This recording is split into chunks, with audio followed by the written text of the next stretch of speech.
In this demo, we're going to use FSRM to manage quotas and file screens and then generate an on-demand storage report. We'll open up File Server Resource Manager.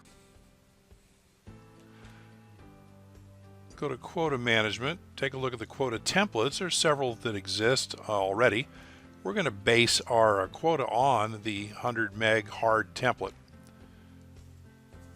We're going to apply the quota to the data folder.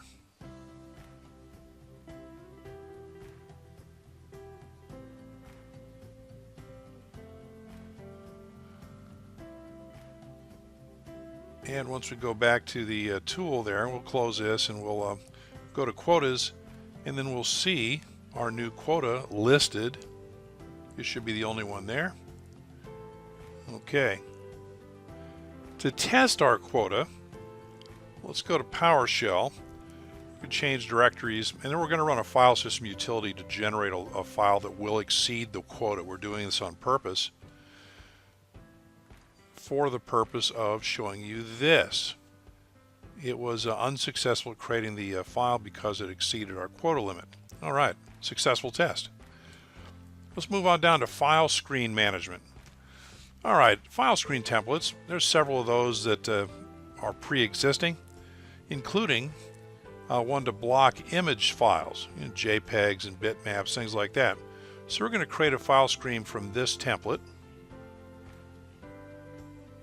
Specify the location for the screen. That's going to apply to the data folder as well.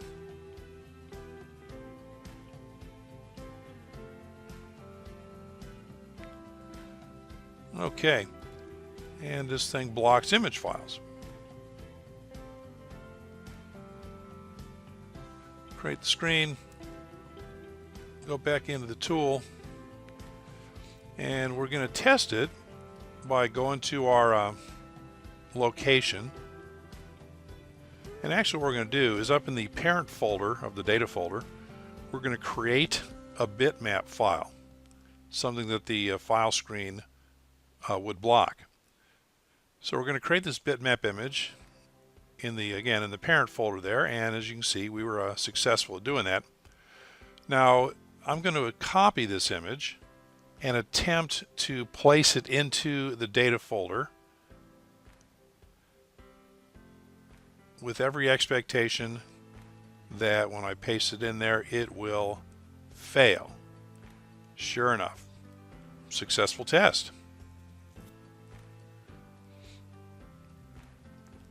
Okay, let's look at storage report management. And we're going to generate an ad hoc report. So you can right click on that, and there's a Generate Reports Now option. On the Settings tab, I'm going to specify the report to be a large files report. And the scope, I'm going to set that to the entire drive, the entire all files drive, the E drive. Just to see what turns up. Okay. And we'll say OK.